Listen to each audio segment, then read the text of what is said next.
And we're live now.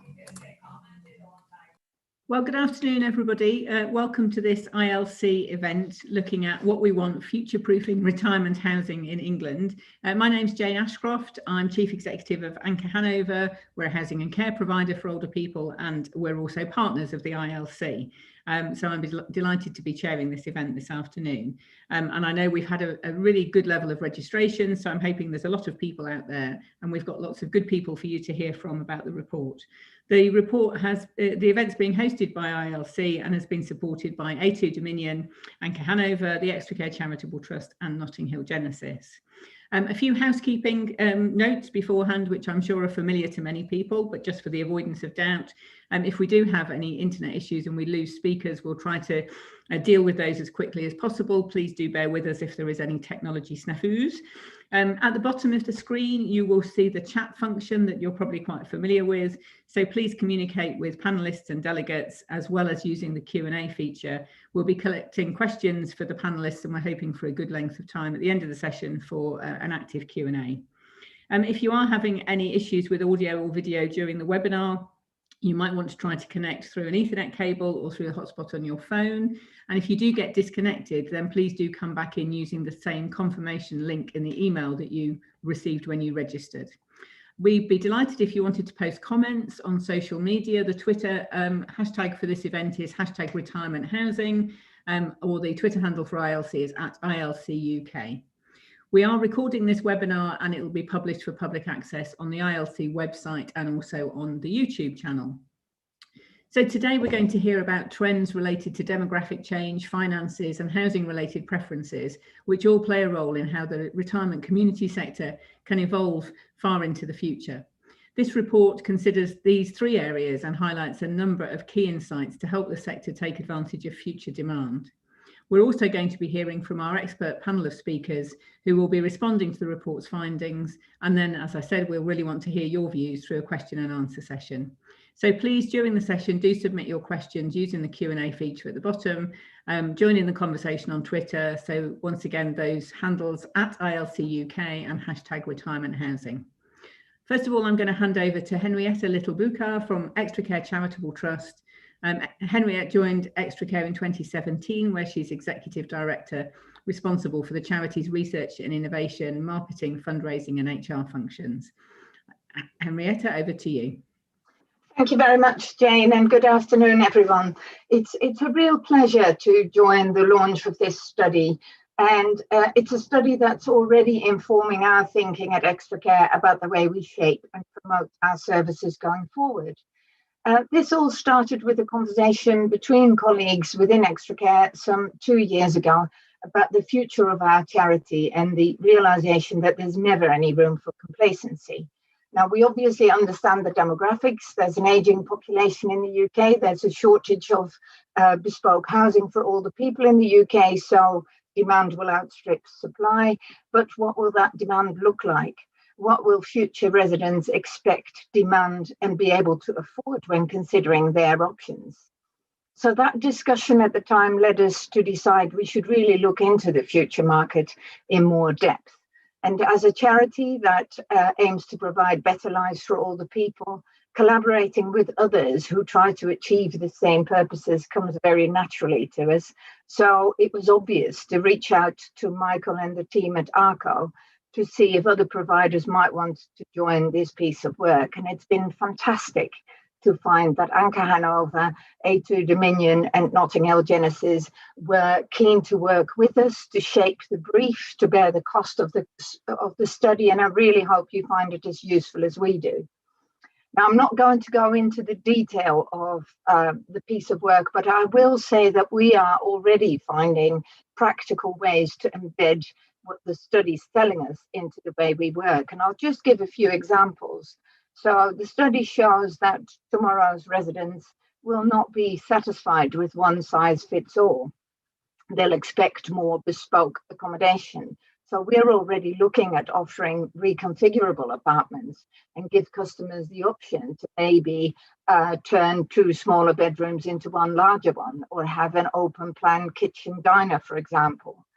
The study clearly shows there'll be more older men in the future. Now, within extra care, our current gender balance is a third men, two-thirds women.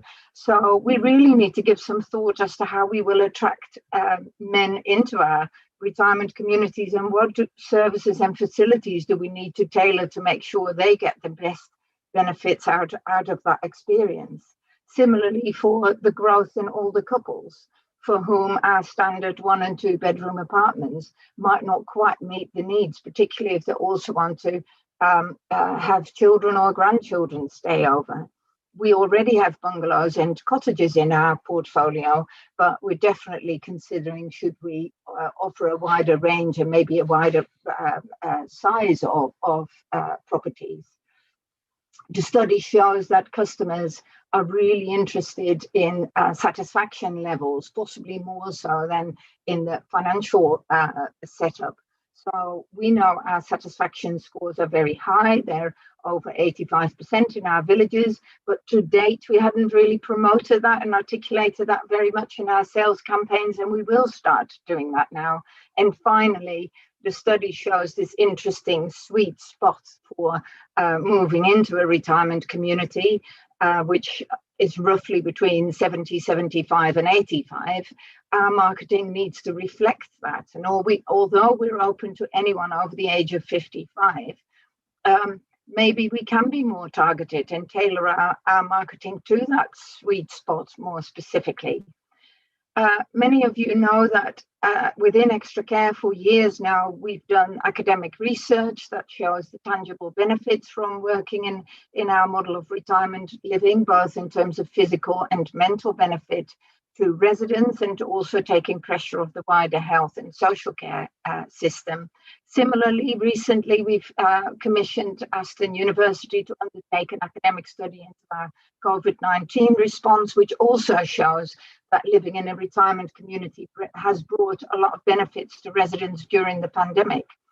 And it's really clear that what we do is tremendously beneficial to both individuals and society. So we need to make sure that the option of retirement communities is kept on the agenda, that more people have the option of enjoying those benefits. And if we can learn from the recommendations in this report and adapt our offer to reflect future needs that help us offer the types of services people want at a price they can afford, that would be fantastic.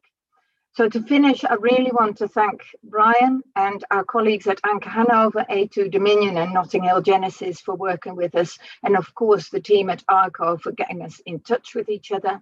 I really hope this study is as useful to you as it is for us, and I hope this is the start of more collaborations in the future.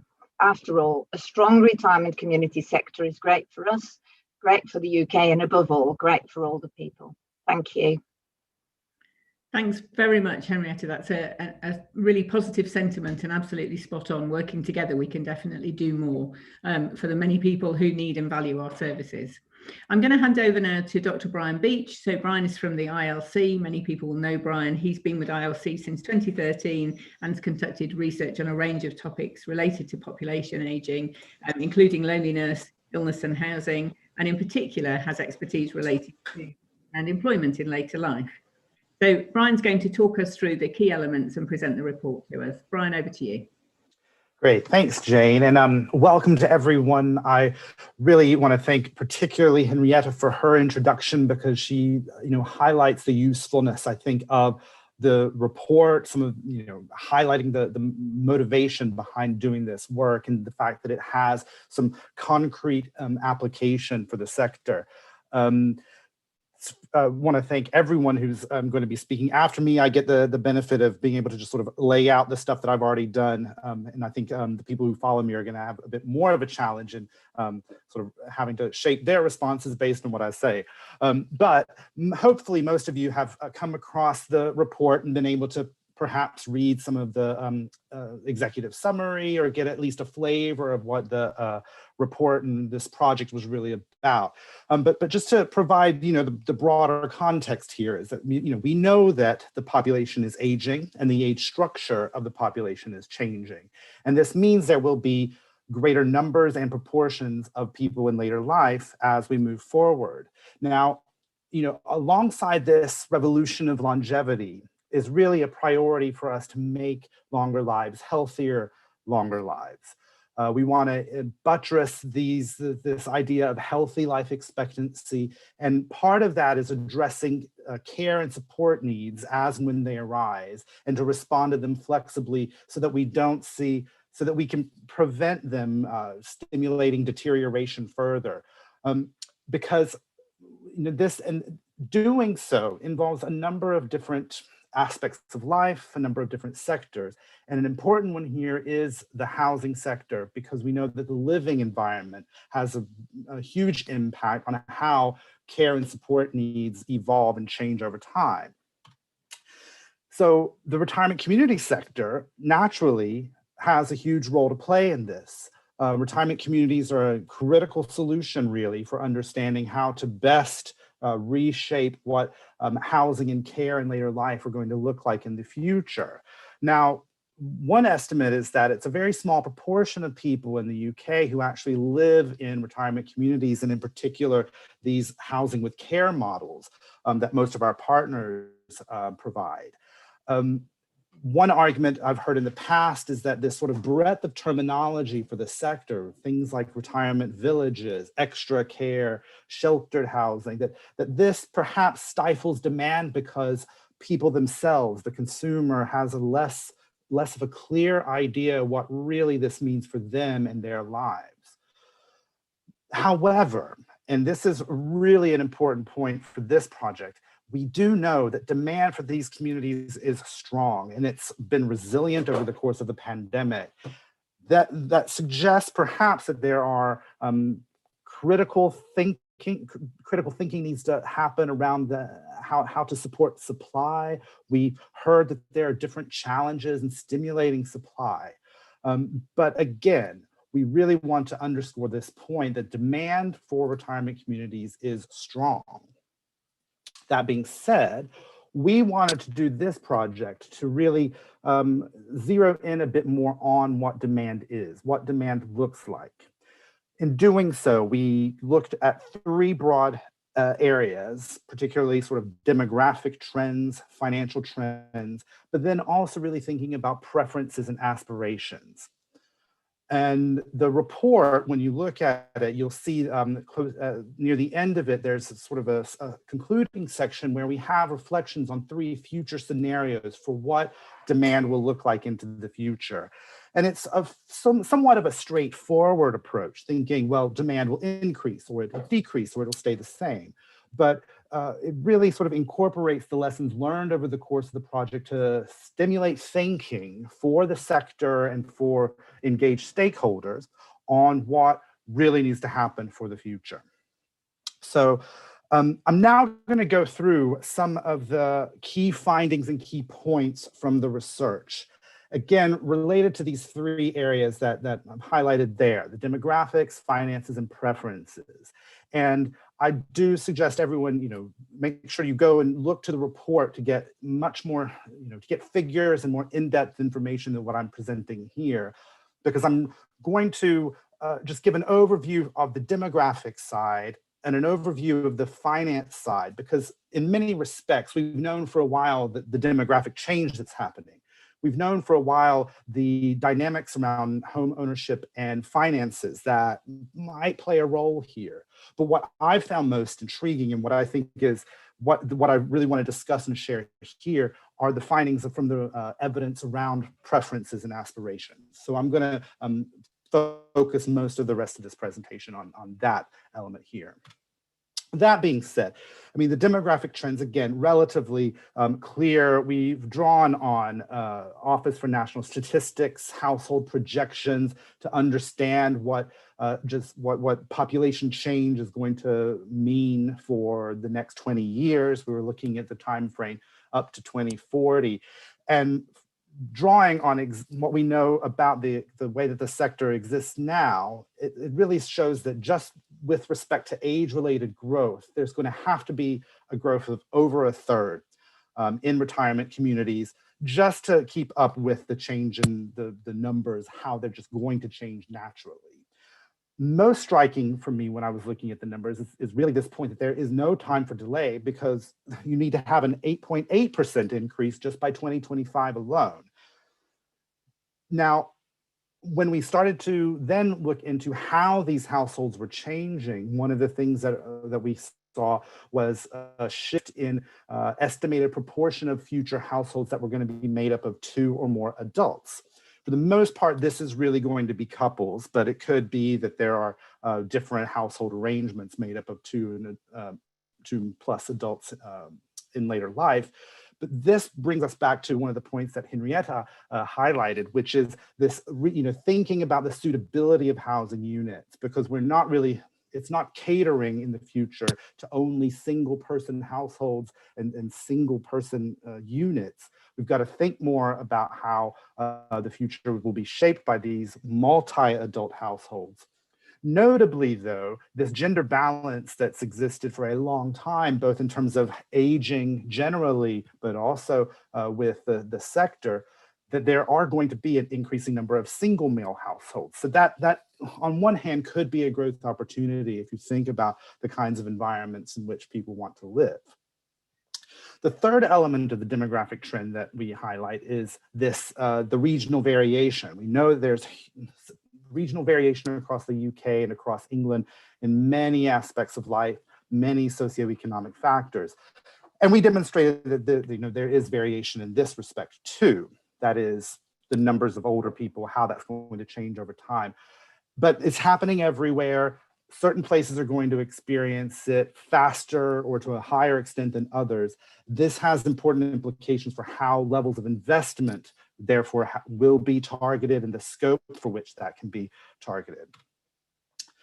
Similar to the concept of the investment, let's move on to talking about the financial trends. Now, this was the analysis I did for this took from the Wealth and Assets Survey, which is a large data set that has data following the same people from 2006.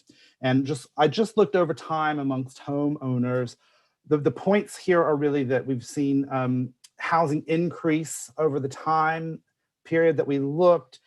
One of the things that struck me was this, that there was just a small stagnation here around the financial crisis from 2008, which, if this is a similar situation with our current context around the pandemic, perhaps the sector will remain robust to the economic shocks here, rather than being drastically impacted by coronavirus.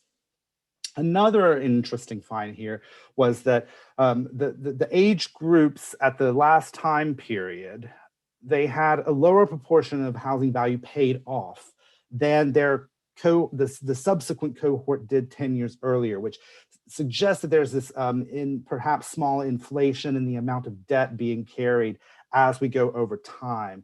And so it could be that we have to start thinking a bit more about what happens when people reach later life and potentially think about retirement communities coming into this not as fully outright homeowners, but carrying a bit more mortgage debt. What kind of solutions can we come up with to accommodate that and not deter them from making these moves?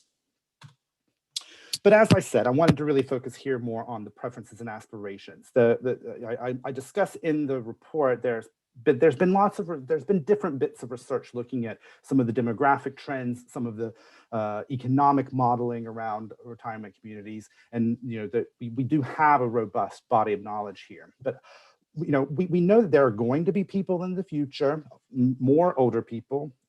We've got indications they're going to have the financing to move into retirement communities, but it really matters what they want. And when I looked into some of this existing evidence and various bits of research literature, there were 5 key themes that really stood out to me. One is around the type of move, a question of value orientations, the point that it's really about satisfaction rather than finance, continuing to push forward this concept of aging in place, and most strikingly for me, the role of culture and some of the evidence around how culture can be shaped by policy. So when I'm talking about types of moves, this really draws on some of the analysis. A lot of the literature was vastly international, and I recognize sometimes things can't directly translate to different international settings. But in my view, much of the research I captured that has broader applications outside of specific national contexts. And in this German analysis, they really highlighted that the kinds of moves that happen in later life were driven by questions of residential improvement, about adaptation, getting closer to family, or because of a care need. And this really comes back to these concepts of lifestyle, comfort, and care. I mean, these are the reasons people want to change or need to change their settings. And when you started to look into some of the modeling around this, these patterns of relocation aren't really explained only by thinking about age, health, and distance alone. So it's not about just getting closer, or just because health deteriorates, or just because you got to a certain age. It's got a lot more, there's a lot more involved here, which I think highlights the importance of these preferences and aspirations.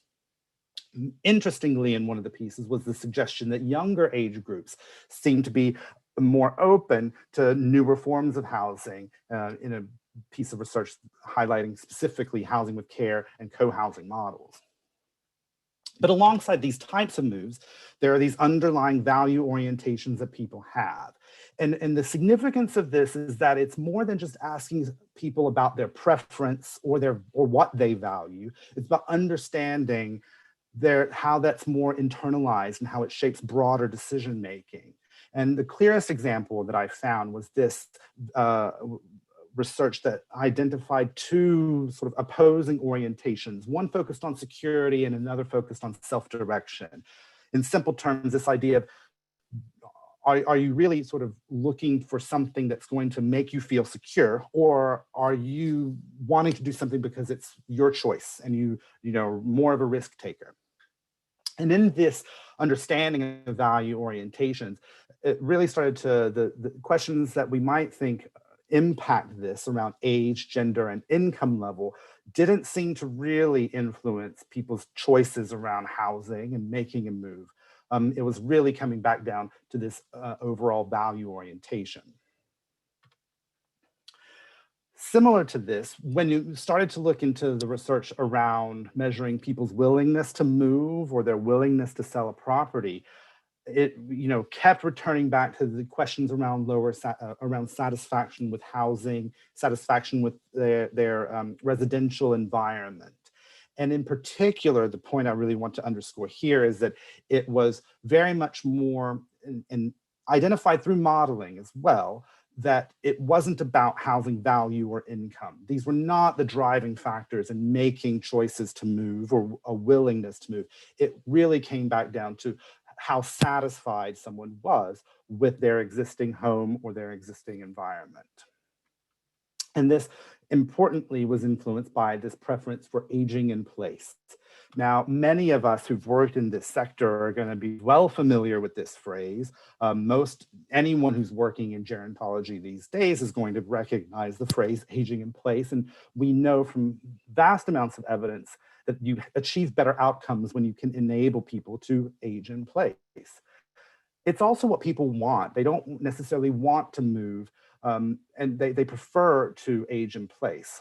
But successful aging in place requires a fit between their demands and their needs, their preferences, and the demands of their current housing environment. And from what I understand about the sector, retirement communities are perfectly suited to ensuring that fit between people's needs and how those needs match up to their environment. Now, interestingly, in terms of this concept of aging in place, when you start to, the evidence showed that when you start to ask people about why they're not moving, they frame it in terms of arguments against moving. So it's not, so they fail to think about the benefit of a move, but they get stuck in why it's important not to move, or why it would be a hassle to move, and those kinds of perspectives.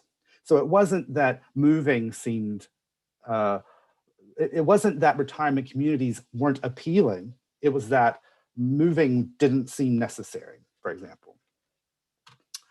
And that, in a way, is related to culture. Some of those arguments about moving related to people's perceptions of retirement communities or the sector, what it might mean for them in terms of status, for example.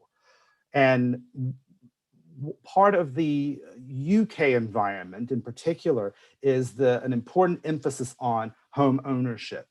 And there was a really outstanding piece of research I read as part of the project, making a very clear argument that home ownership as a preference in UK culture has actively been shaped by policymaking and policy decisions. And so my huge takeaway from that is, well, if that's the case, then policy certainly plays a role in potentially reshaping cultural attitudes and expectations around retirement communities. So just to summarize the key findings here, the first is that the demographic trends are clear, and there's going to have to be substantial growth over the next 20 years with just to keep up with age-related trends. And it's quite urgent. There's no scope, no time to delay. Finances also appear to be strong, at least for the moment, at least as far as we can tell. And in particular, because a key target group for retirement communities now and into the next 2 decades are in a good position in terms of housing value. The markets also could very well be robust to the shock of the pandemic. But again, I really want to underscore this point that what people want matters. Questions of personalization, how to enhance satisfaction, and recognizing cultural attitudes will be key in shaping future housing moves. There are 3 main reflections and implications I would say we should all take away from this. The first is, okay, well, we're going to have to monitor developments. You know, it's somewhat cliche to say that the future is uncertain, but, you know, particularly given coronavirus, how things are going to evolve into the future are filled with uncertainty. So all stakeholders here, whether it's researchers like me, whether it's providers, whether it's public, whether it's government, you know, we have to really be aware of the key indicators necessary to understand how we can make good decisions and how we can be more strategic in developing the sector. I think, again, perhaps it's jargon or buzzword, but innovation, I think, is going to have to be key here. Not only because, you know, key or important innovation can yield things like cost savings, but because we're going to be seeing, you know, various aspects of diversity in terms of personal characteristics, but also household formation emerge and, you know, become more prevalent. Therefore, you know, some new approaches and models are very well going to be necessary to respond to how things change. Again, really coming back to the point, satisfaction. And I think that leads us to another fairly obvious conclusion around communication and being able to communicate in engaging ways. And I think this, one of my key takeaways here is really the ability to draft clear messages around lifestyle, that this is about a new adventure in someone's life, rather than, well, it makes financial sense, or whatever other kinds of arguments may be pervasive in other elements of housing. I think this is one where it's about embracing the lifestyle opportunity retirement communities provide, and also alongside, perhaps it's really about countering the arguments people make against moving to sort of create an enabling atmosphere that makes the choice even deeper into the mainstream expectation that all of us, as we go into later life, will be thinking about a retirement community property. So that's it from me. Thanks, Jane. Thank you very much, Brian. You have covered a huge amount of ground in that presentation. It certainly set the question and answers up, which is brilliant. There's lots of interesting stuff coming in. So we'll really look forward to picking into some of that in more detail. I'm going to move on. We're delighted to have 2 parliamentarians with us this afternoon. Issues around housing policy and care policy have been referenced already and are clearly critical to enabling the growth of this important sector. First of all, I'd like to introduce the Right Honourable Baroness Armstrong of Hilltop, With a background as a social worker and a community worker, as well as a tutor in community and youth work, Hilary's got a great background to understand these many of these perspectives. Having been in Parliament since 1987, in the Commons, Hilary held a number of positions on Labour's front bench, covering education, covering the local government brief and the Treasury team, and is now speaking on these and other issues as a member of the House of Lords. So Baroness Armstrong, it would be great to hear your reflections on the report. Thanks very much, Jane. I'm going to approach this from a different perspective. I was housing minister in the 1997 government. And one of the things I looked at was retirement communities in Northern Europe. And I went to Denmark, I went to Norway, I went to Germany, and I think I went to Sweden too. But I had a look, and I remember one community in particular where the care element and the housing element had really been brought together in a very successful marriage, as it were. And people could enter that community early in retirement. They had a lovely environment with gardens that they could both work on, but also just appreciate, raised garden beds, etc. They had the ground floor of the properties were communal rooms with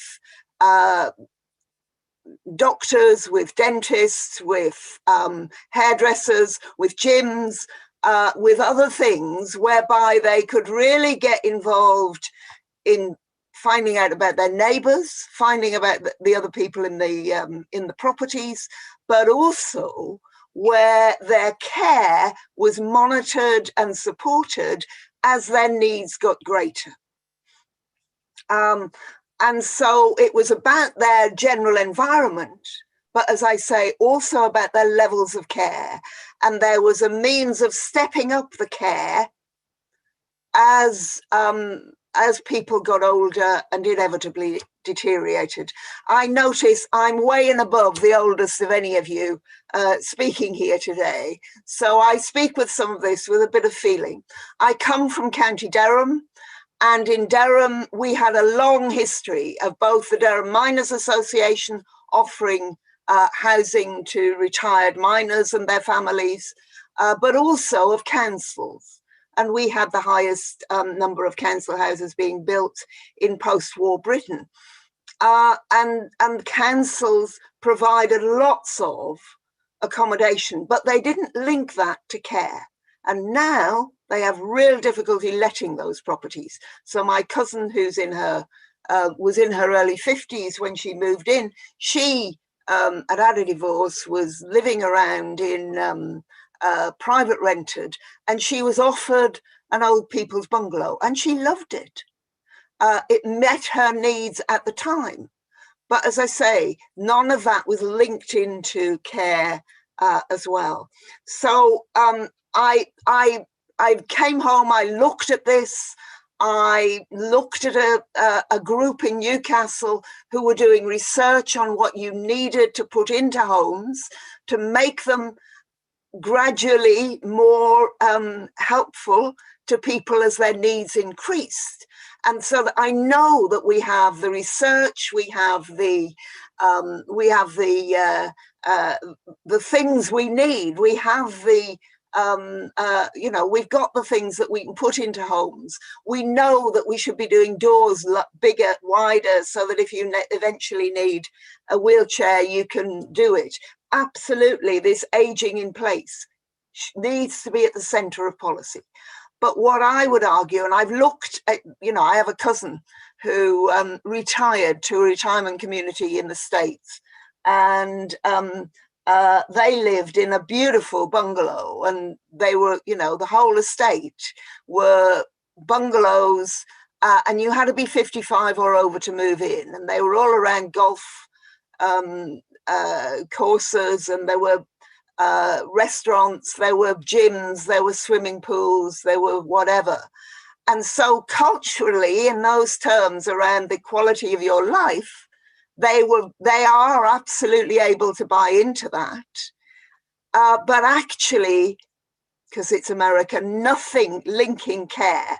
So when my cousin got motor neuron disease, they call it something different there, they actually then had to have the house adapted so that he could get his wheelchair into the shower and all of that sort of stuff. So I am making the argument that we're now at a critical opportunity. We have to do things which encourage investment in retirement communities, because we are going to need them given our demographic, our aging demographic. But I believe that will really only work in this country if you absolutely link in social care to the housing. And yes, I know we call it extra care here, but I'm arguing for something more involved, and that is actually part of, I would be watching the government's proposals on social care to see whether they've understood that they need to link their social care proposals to the need for more housing, that elderly people will be able to grow old and infirm and need care within, without having to move in order to get that into a residential setting that they don't want to be in, and that we don't want them to be in because of the level of deterioration it would mean for them. So we're at a really critical point.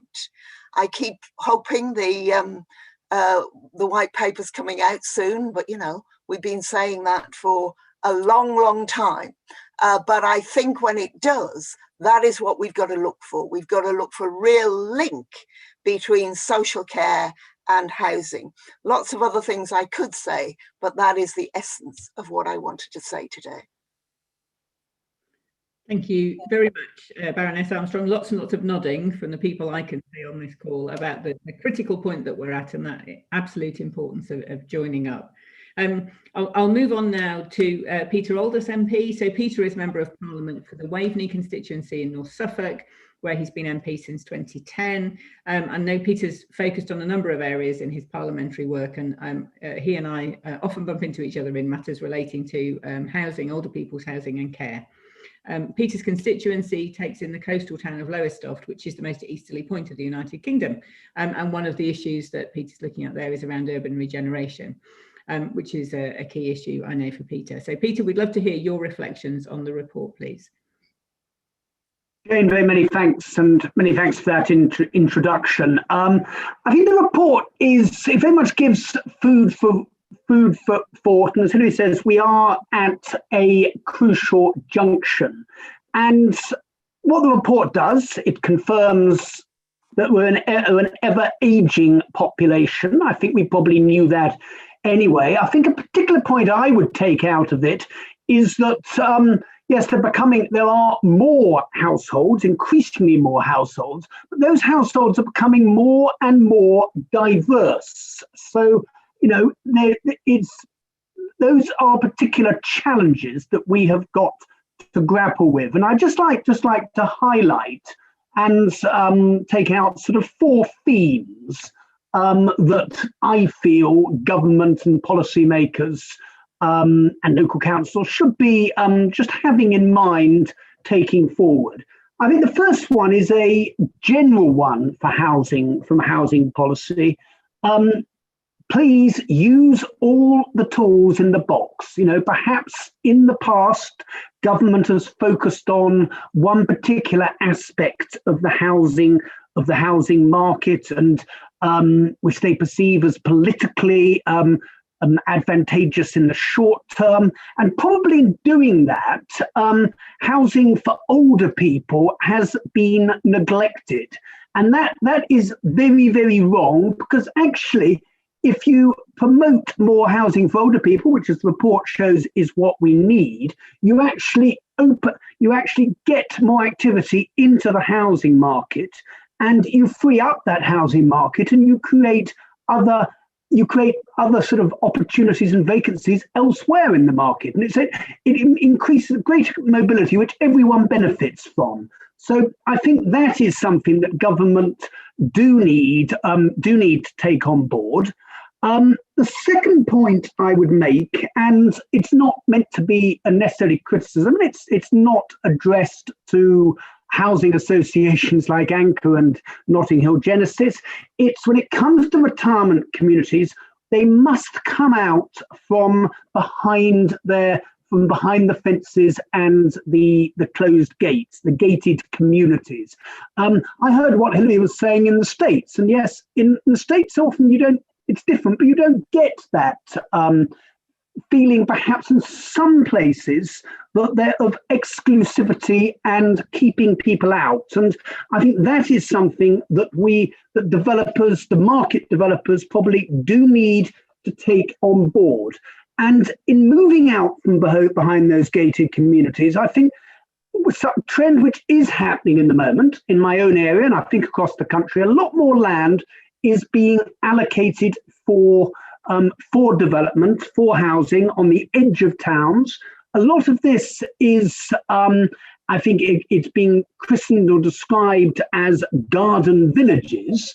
And yes, on these, they have allocations for retirement communities. But just my concern is that being on the edge of towns, there is a danger that they are inaccessible and divorced from services, and they actually accentuate social isolation. So if one's going to do that, one's got to be very, very careful in one's planning to ensure that people's new home, probably their new treasured home, doesn't ultimately become their prison. And what I would then also, just moving on from that, our town centres are in crisis at the moment, and that is something that COVID has sort of graphically illustrated and probably has accelerated. And you think to yourself, hang on, it's our town centres, they weren't originally just about where you went shopping, they were also where people lived. And we need to get far more people back into those living in those town centres.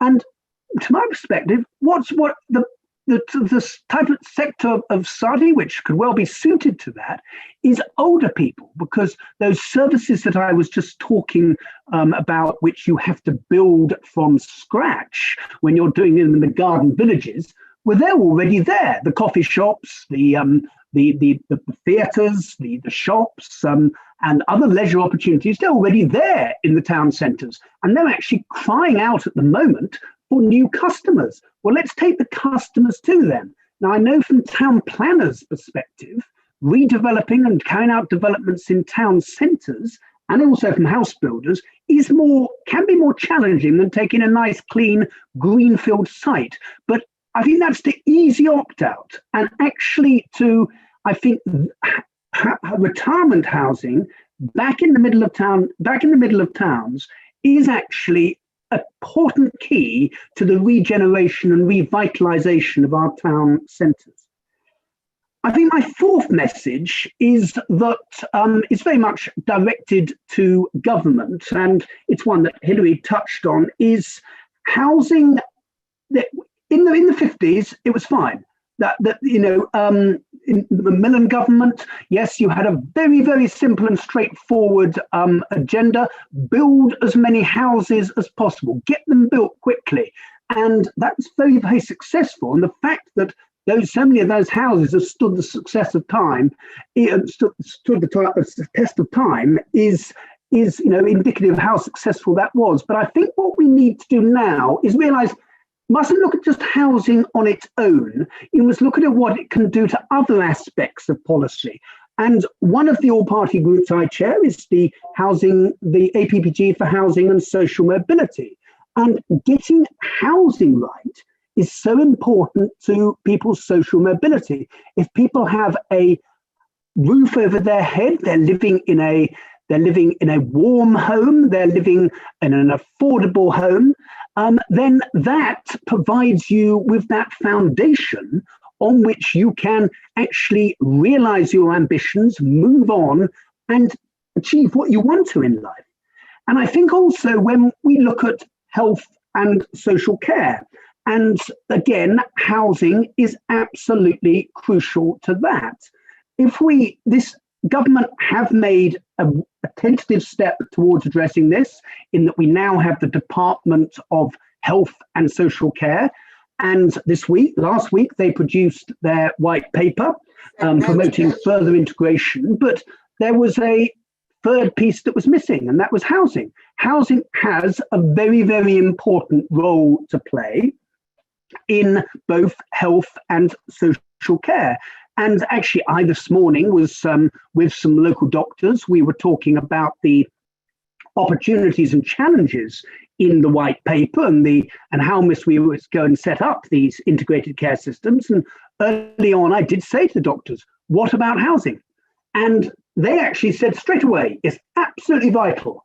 That will have a very, very important place in the integrated care systems, which we're going to be setting up right across the country and putting them on a statutory basis. So I think it's recognised at the bottom. We need to recognise it at the top as well.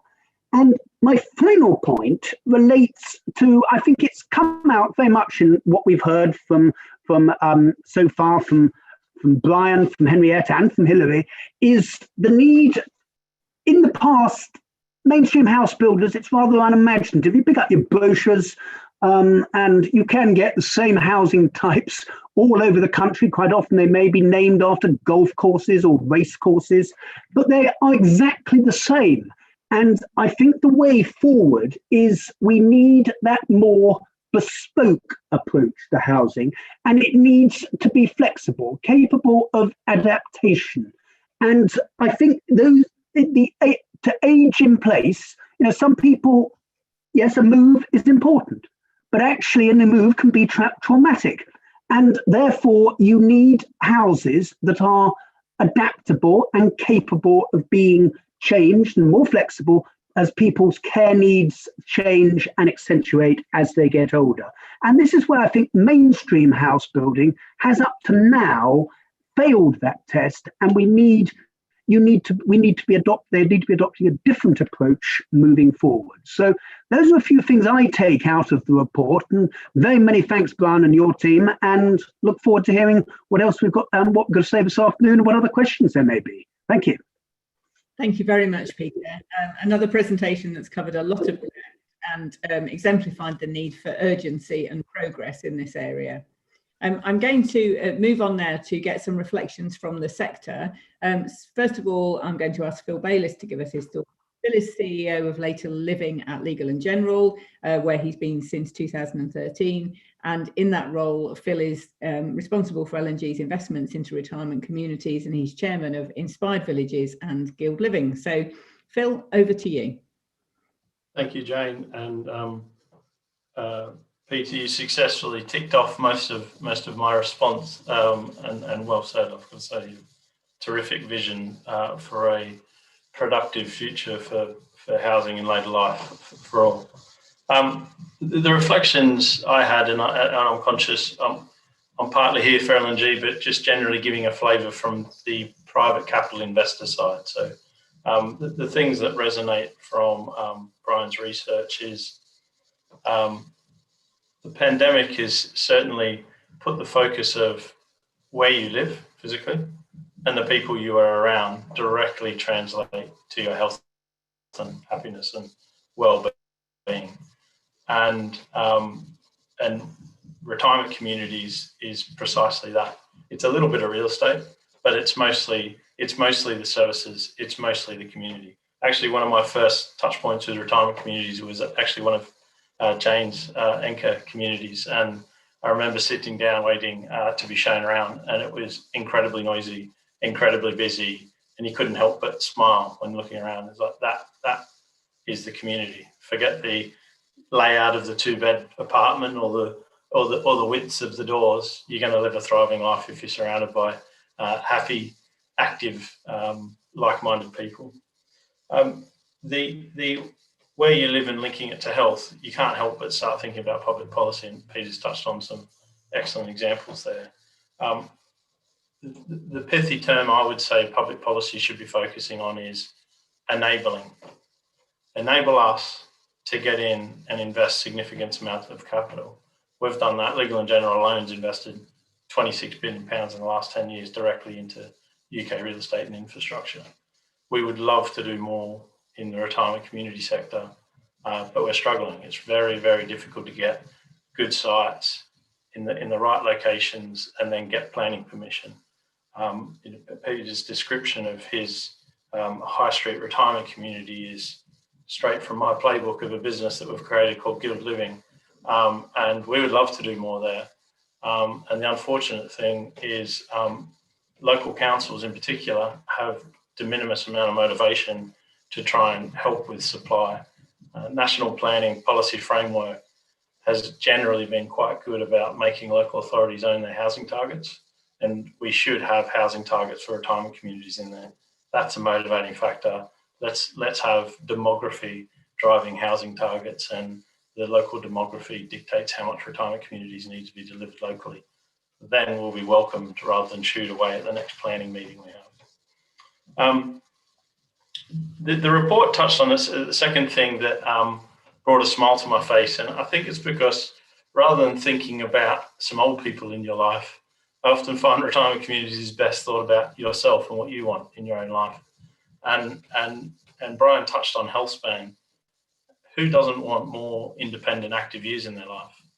And that's touching on health span, rather than thinking about real estate, rather than getting caught up in terminology. That's where our focus has been, and that's where I see our success has been, is when you make a difference to the way someone's living their life. That's what success looks like. Let's focus on active, independent years, and you'll get much bigger gains in health and care and housing. The third point that came to mind, which I think that the UK government's housing targets is a clunky, fairly blunt instrument. And we should be talking about housing productivity. There's 6 million unoccupied bedrooms in the UK. That's 20 years of current target housing supply. If we could motivate people to live in housing that better suits their needs, we'd be all better off. We should have much, much better housing mobility. And I've got DIY over my head at the moment, which is testament to everyone spent a lot of time at home. We're all trying to do up our houses at the moment. We need housing mobility. We need to be living in houses that are more appropriate to our needs. And I think we should be starting with the retirement community. We should be mobilising people saying, hey, here's something that's more fit for purpose. This is where you can thrive. This place will enable you to be at your best. And that'll allow families to come through and live in more appropriate and affordable housing for themselves as well. The last bit I'll touch on is innovation, which Brian also said is a terminology overused. And I think there's innovation, and it's going to be coming fast on home ownership. And what is the legal structure of home ownership? When we sell a home to an 80-year-old on a 250-year lease, well, that just doesn't. That is a contract between business and customer. Doesn't make sense to me. And so let's think about consuming where we live. Let's think about maybe lifetime leases. And I see in the Q&A some questions around why isn't this more successful as in other nations, and we've done some work with ILC on that. And a lot of it comes down to the legislative framework and the basis of home ownership and the way in which you can access and make it affordable and access this as a viable option in your later years. That summarises it for me, Jane. Great, thank you very much, Phil. Yes, there are some really interesting questions coming in on a number of those things. And just before we get to those, so the final presentation is from Michael Voges. Michael is the Executive Director of ARCO, the Associated Retirement Community Operators, and I should state my interest. I'm the Vice Chair of ARCO, an organisation that was set up to be a representative body for housing with care providers, and under Michael's leadership has done a great job of focusing on tackling issues around regulation and policy, self-regulation, public awareness and supply of high quality retirement housing across a range of tenures. So Michael, over to you with your reflections on the report. Thank you very much, Jane. I'd like to start by thanking both the team at the ILC, and we've done work with Brian before, and I always enjoy his more conceptual insights It's not just about the numbers, but actually some of those motivational drivers. So like, well done, Brian. And of course, Baroness Greengross is also ARCO's patron, so we always love working with the ILC. And thank you very much to our members who funded this important piece of work. I think the main thing that one of the main things I'm taking away is just the strong message that demand is strong, that Brian has pointed out. And I think it's something that, you know, you'd be surprised how many people you still need to convince of that, which is an interesting factor. But again, this report says very loudly. But I'd like to put that in a more global context. And in the last 2 months or so, we've been discussing what the pandemic has been doing to our colleagues working in exactly this sector in Canada and the States, New Zealand, Germany, France, and Australia. And actually, what I can tell you is that this movement to find something that sits in between people's homes and more intensive forms of care provision, like care homes or memory care, whatever you want to call it, that's the global trend that's happening right now. And what we've seen in the UK is that 85% of our members are saying that demand is significantly up in sales and lettings. That's mirrored in every country in the world that we go to. We hear the same message. People want to find more appropriate ways for them to age. And the point that I'm taking away also from this is the aging in place is very much, again, a trend. That point of building housing for older people and thinking people move to that and that's the job done, that's something which across the world is going out the window. If you look at the Australian market, for example, they have retrofitted capabilities in terms of well-being and also care provision into their services so people can move once and then stay in place. So what Baroness Armstrong was saying, absolutely spot on, that care and support offer needs to be part of that wider equation. So again, it's happening across the world, which is very encouraging.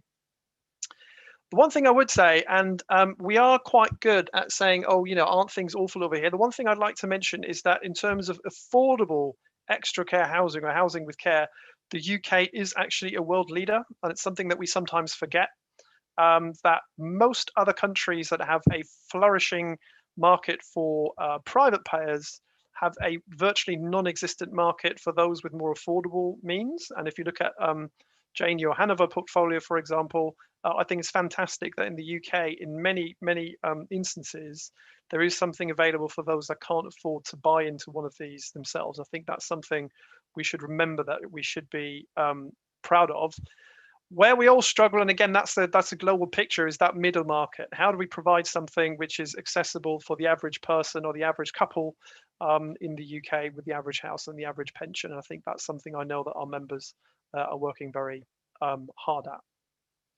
Now, Brian, if you could give me the first slide. I think the interesting thing that we're seeing is that one of the reasons why we haven't actually tackled this in the UK is that the landscape of care and support in the UK has changed. So in the 1980s, what you had is that, you know, talk to people who ran care homes in the 80s, and they will tell you that, you know, a customer might be the 71-year-old colonel who drove down to the residence, converted Victorian residence in a suburb.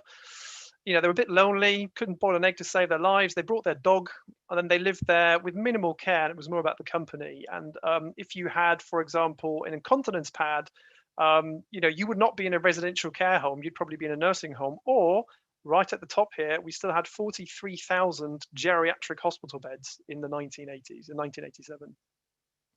Now, if you click on there, Brian, what we need to understand is that the care home landscape has changed very significantly in that time.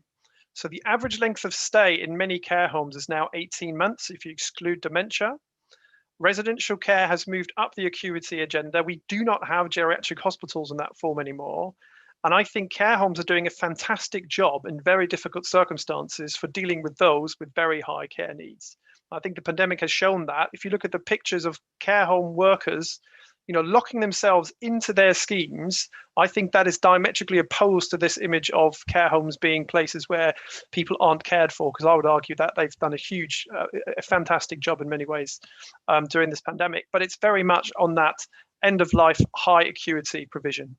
What we haven't got is, if you look in that bottom right corner, nothing has replaced those options in the face of increased longevity. So we haven't really developed anything that fits that housing with care or that extra care gap. And if we look at the next slide, Brian, Peter has mentioned this, and Baroness Armstrong said she was looking at this a long time ago.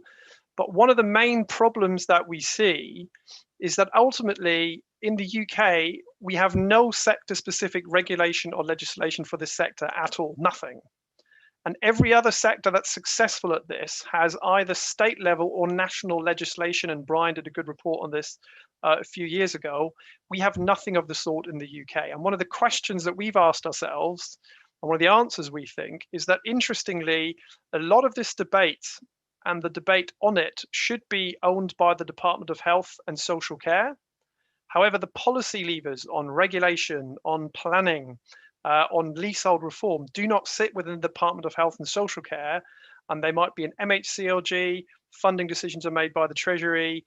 BEIS in regulation is the key department that will need to work on this. So there hasn't been a driver that actually had the same levers to pull, which is why we think we need to bring this together in a task force where you have a genuine cross-party and cross-governmental effort to actually bring together the different people who can contribute and will have to contribute to create the environment, the legislative legal environment for this sector to flourish in the future. So I think I'll leave it at that. I would very much agree, it's a critical moment, and I think Baroness Armstrong and Peter Aldous were absolutely right in that. And we're certainly pressing very hard for housing to be a key part of that consideration of the social care settlement going forward in the UK. Thank you. Great, thank you very much, Michael. That's pulled together a number of key themes, and your reminder of where the gap is, I think, is really compelling. That slide really exemplifies the opportunity and the challenge that faces us. So we've got a huge number of questions, which is great. They fall into a variety of different themes. So we've got questions on supply, affordability, investment, technology, tenure options, government engagement and support, the climate agenda, planning, the benefits for older people, and downsizing. And we've got 25 minutes. So I hope everybody's feeling on the ball as we play a rapid round of Q&As. I thought I might roll a couple of the questions together where they have a shared theme. So we've got a couple of questions which are about why people would move into a housing with care model. So for instance, Judy Labenson asks why would I want to live only with older people? We've got a similar question about why don't older people see housing with care as an option from Sarah Newsom, and a couple of other questions along that theme. Lorraine Ford, a similar question. Henrietta, I wondered if I could ask you, in your experience at Extra Care, what is it that is compelling about that makes people want to move into your services, and some quick bits of feedback about what people tell you the benefits are when they've lived in Extra Care for a little while? Thank you, Jane. Yes, and of course, not everybody wants to move in for the same reason, but I think recurring themes are often an emerging care need or an expected care need. If I'm honest, there are quite a lot of people who think they or their partner may at some point need just a little bit more support. And it's not that uncommon for people to come in for their intake interview and we notice there is a looming care need that they might not themselves have been quite as aware of. So that definitely is a driver. Amongst younger, under 70s, new residents, it can quite often be the community. I want to find people with whom I can walk the dog, play bridge, do painting, art classes. So it's the ready-made lifestyle that people, that I think is the unique selling point, the fun, the community, the camaraderie, the no need to feel isolated. So that's definitely a reason. Something residents have told me that I wouldn't have guessed is quite a lot of people who've seen their own parents or in-laws go through a care route and say, we don't want that for our children. We want to move into a community where we'll be able to be independent and look after ourselves. And one gentleman who lives with us put it really pointedly, and he was someone with a big career behind him, and he said, my family still visit me just as often as before I moved in here, but now they come and see me because they love me, not because they are worried about me. So a lot of people don't want that worry.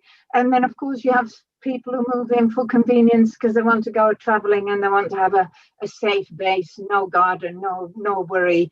They can be away for 2 months and come back and have that whole ready-made community and that safe, comfortable home waiting for them. So I do think the element of a comfortable home, a lifestyle I can enjoy and care as and when I need it, is to varying degrees, but it is what drives people to move into our retirement communities. Thanks, Henriette. That's really helpful. And I noticed Michelle Park has noted in the Q&A that actually there's an issue about the practicalities of moving home in later life, and sometimes people needing help with downsizing. And she kindly mentions that Anchor Hanover are good at helping people to move. And I think many of us in the sector we understand the need to help people with decluttering and the hassle of the move, which is an important part of the consideration. One of the themes in the questions is around rental options. So Doug Andrews has asked if there's an affordable option that doesn't involve government funding. I'm struggling to hop through the questions quickly, but there's also a question about does everything have to be a for sale model, or are there other options? Michael, you mentioned that in your presentation, some of the diversity in the sector. I wonder if you'd just like to say a little bit more about what could be done to kind of stimulate a wider range of options for people looking at the housing with care market, both for the individual potential purchaser or resident, but also in terms of funding for the sector and stimulating the sector.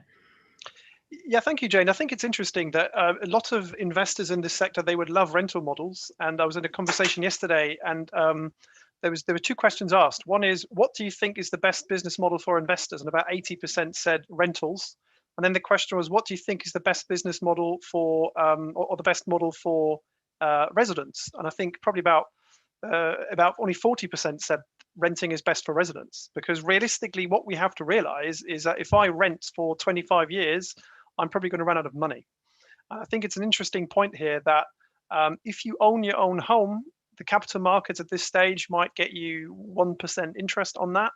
But if you pay much more to the operator, then renting may not be an option. However, I think what we're seeing is that for those that are older, or for those that maybe have a partner that might not expect to live for that long, for those with higher care needs, they are much more interested in the private rental option. If they can see they're 87 and they might give themselves 3 or 4 years, rental can make absolute sense.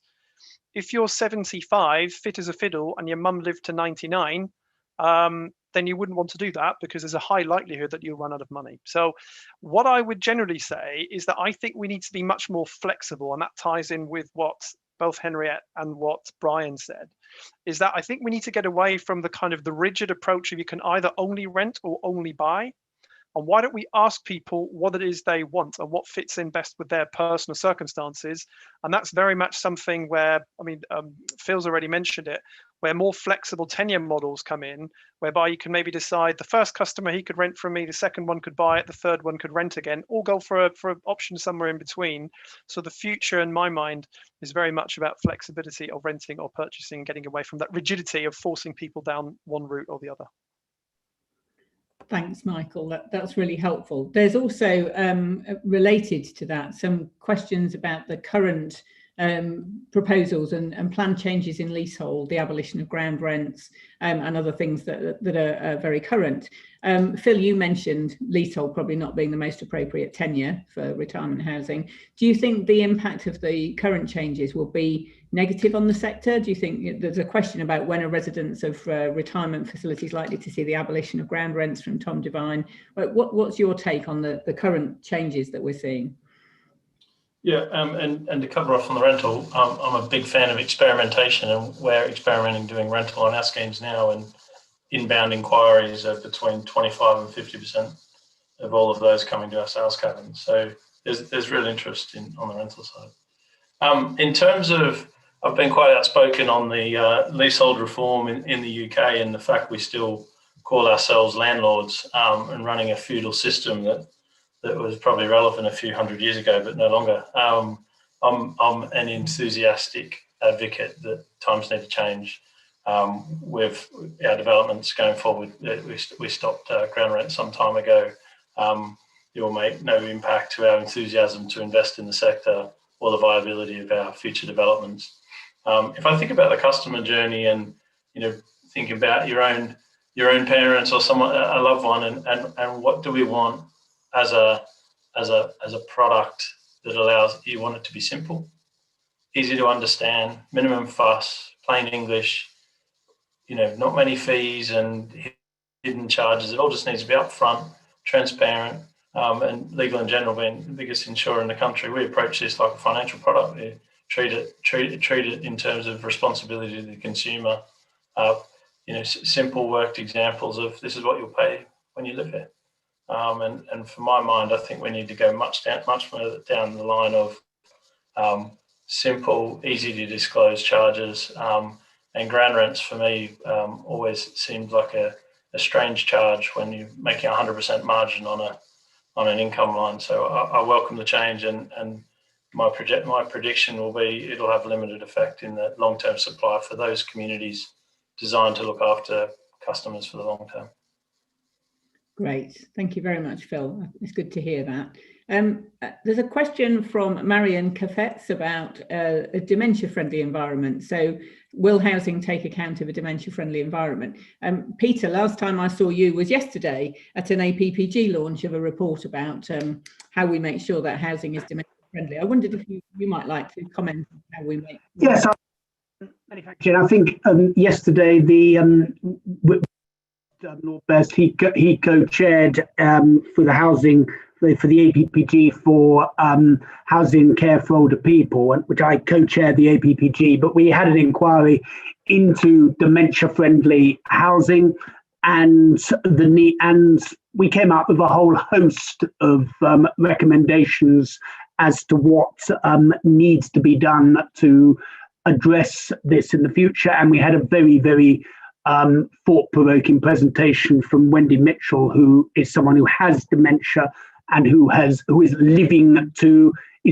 learning and coping with it in dementia-friendly housing. And I think the solution we showed that there is solutions there. It hasn't been center stage in planning and design and the use of technology. As these are all issues we need to take on board. And I think it touches on the themes we've just talked about, is in that this is an aspect of care which housing does have a very important role to play and needs to be centre stage in our future health and social care policies as well. So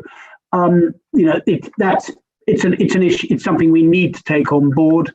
If I can just quickly go back to what Michael and Phil were touching on, they're right. There is that big middle of people who are not being catered for and do not have a solution at the moment. And it's great that Phil is on this call, because I think the funds do have and institutions do have an absolutely crucial role to play. Probably in the past, a lot of our pension funds have all been wrapped up in properties, in town centre, in shopping development precincts and the like. And though with the demise of all the changes in the town centre, the traditional model, all of a sudden, that is not the 25-year commercial institutional lease is a thing of the past. It's worked incredibly well post-war, and those funds, those institutions who do play such a key role in our town centres, they have a very important role to play in the future of town centres. And I think getting involved in new models of new letting models is absolutely crucial. I think over the years, probably since the 50s, residential letting has become incredibly politically toxic.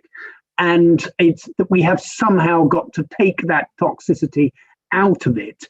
And I think if we can do that, and I think the changes to ground rents, which is taking place at the moment, does provide an opportunity to actually try and get root and branch reforms. So, because I think that is one way we can actually address these two challenges. Thank you, Peter. That's really helpful. And as you say, these things are interlinked. really important for us to understand that.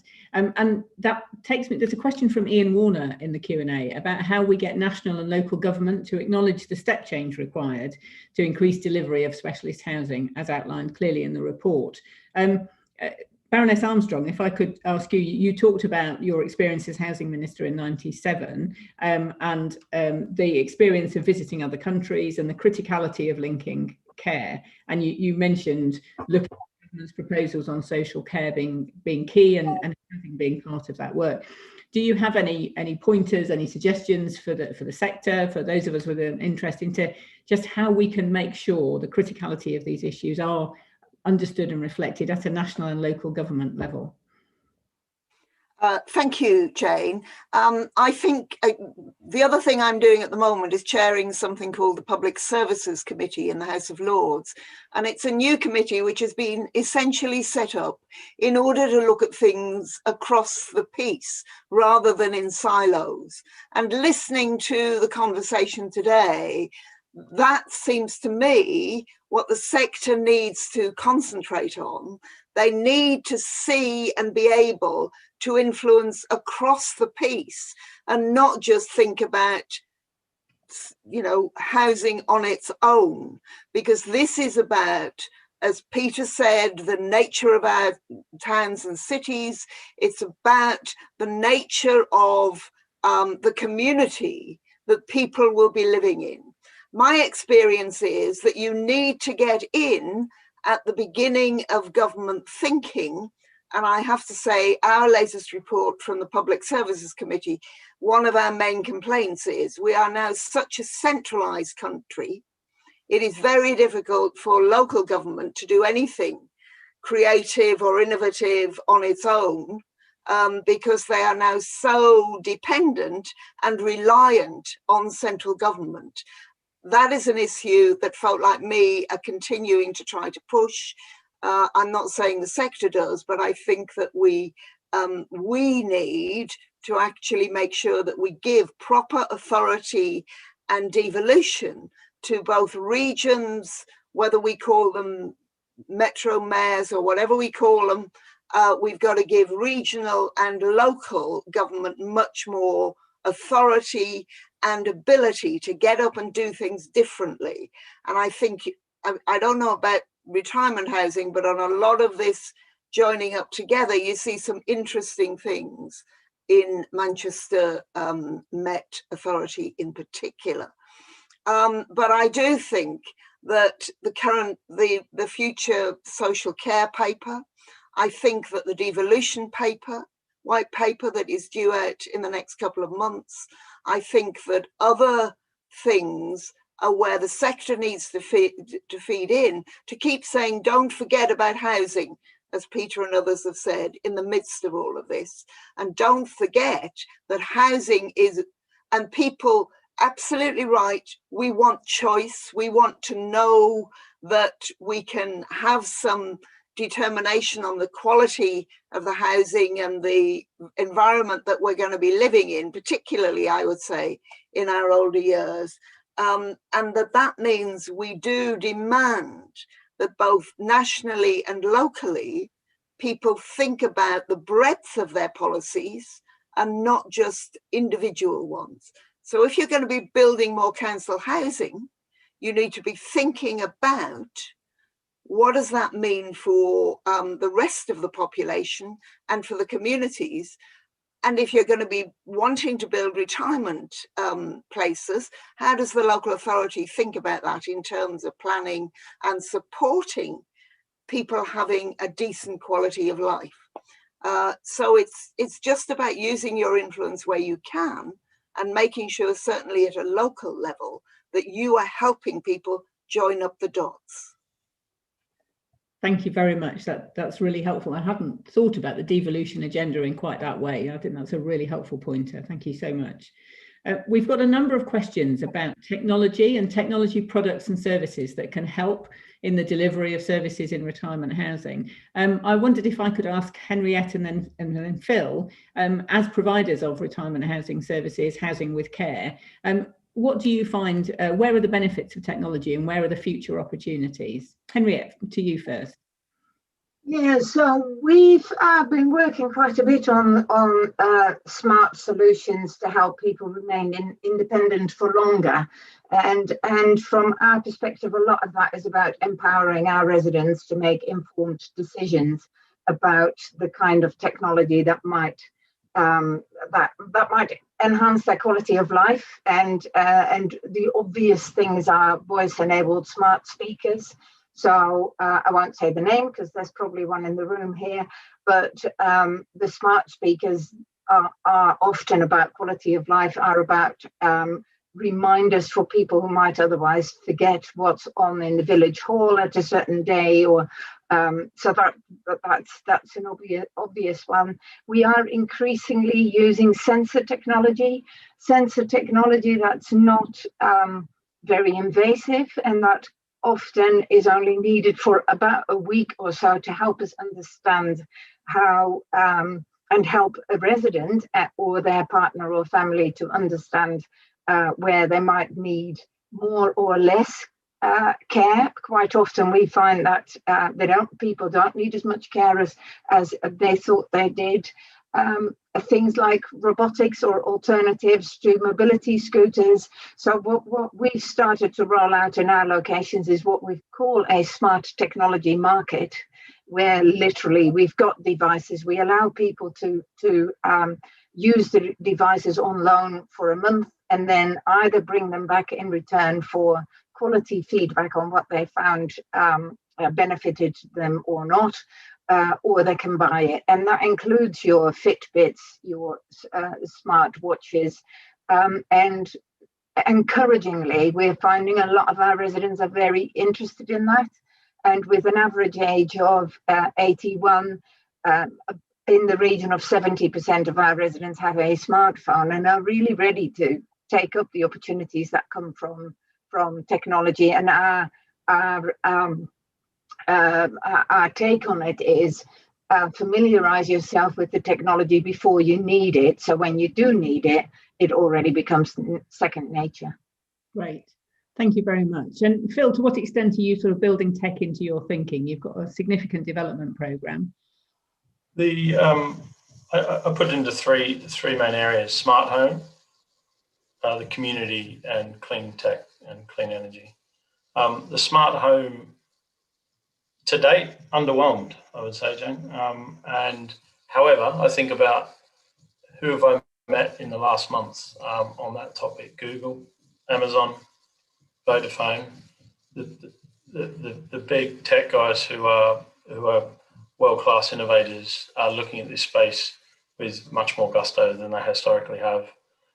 There's a lot of gadgets and gizmos, but not so much of you've got to join it all together and work out how you're going to get to a smart connected home that's intuitive, that minimizes the hurdles for our customer base. So I'd mark ourselves a 1 or 2 out of 10, but good prospects to get a pass mark soon. Around community, this is the bit probably excites me the most, is around, we've trialed a bunch of smartwatches in particular, but trialed a bunch of programs and creating competition amongst our residents. And it's done 2 things. It's got them very active and a lot fitter than they otherwise would have. And it's created a wonderful community and got people closer together. And so using technology to get closer to people, not to create distance and reduce the human contact, is important. And the third one, just quickly, is touching on the points that were raised earlier around let's not be so narrow and just talk about our own interests here. We're facing a climate crisis and we've got to think as a sector, what's our role in doing that? So we're trying to launch the first carbon neutral retirement community soon, and then take it another step further and trying to take it off the grid as much as we can. And I think that role is also a really important one to say we're part of the future, we're part of the solution. It's important to have all of us have a very good answer and an urgent one on our role with the climate crisis as well. Great. That's fabulous. Thank you very much. We're coming up to 25 past, and I'm conscious we've covered many of the themes. Apologies if I haven't covered everybody's individual question. I wondered if, as the author of the report, I could just ask Brian for any sort of final observations or reflections on the discussion that we've had, Brian. Yeah, absolutely. I mean, it's been really, really stimulating, and I mean, so many of the primary messages that I think all of us have wanted to continue to push forward for various stakeholders have been raised. I thought maybe I would just point to just a couple of my own reflections. I think one that's come from the discussion is that when we talk about the importance of innovation, we can also be mindful that it doesn't have to be some vast, complicated technological thing. And the reason I'm bringing it up is because it reminds me of presentations I've heard around dementia-friendly housing, and it can be as simple as not having shiny floors in the hallways, because that can impact people's ability to understand whether or not the floor is wet. And small things like that can actually make a huge difference. I think those innovations like that, as small as that might be, can play a big role here. Another point is just that the point around joining the housing with the care is critical. And it leads me to reiterate this point that we've got to sometimes go beyond the numbers, because from the piece of work I did previously for ARCO around the international examples, something that struck me was the message that in America, which you think, we've got in the States a bigger sector, one of the challenges is that some of them were established a couple of decades ago to appeal to people in their 50s and 60s as active aging environments that are now having to adapt to providing care and adapt to the reality of care provision, which they hadn't thought of before. So they're having to make this sort of post facto development. But those are just some of mine. I want to thank everyone for joining. It's been a great discussion. Back to you, Jane. Yeah, thanks so much, Brian. Yeah, great summary. I was trying to think how I would summarize our discussion. So the report's called What We Want. And in my mind, I thought that's a bit like in my student protest days. I'm thinking, what do we want? We want fabulous quality retirement housing. When do we want it has been the theme, which is now. And I think the urgency has come through everybody's presentation. It has been a great conversation. Thank you all very much. I had thought I might need some questions just in case. Clearly that wasn't necessary. We had over 40 questions from people, and that shows the level of interest, I think. So thank you very much to all of our speakers and to everybody who's joined us for the session today, and also to the organisations involved in this project and the sponsors of it. So A2 Dominion, Anchor Hanover, the Extra Care Charitable Trust and Notting Hill Genesis. The report's available from the ILC website. You can see the address on the slide, and also the slides will be available and a recording of this launch event. For news on ILC's latest webinars, there's a whole series of great webinars that you can keep up with, and to stay up to date on ILC news, do keep an eye on the ILC website, and there's a mailing list that you can join, and of course you can follow ILC on social media. I think the next ILC event is next Monday, the 22nd of February, which is a virtual discussion on the NHS White Paper, which has been referenced today, harnessing prevention for the success of future reforms, very much building on some of the themes that have been important for our discussion today. So I hope to see people again before too long. It's been a real pleasure to chair this session, and thank you to everybody who's put the work into producing a great report. Take care, everybody. Hope to see you all soon.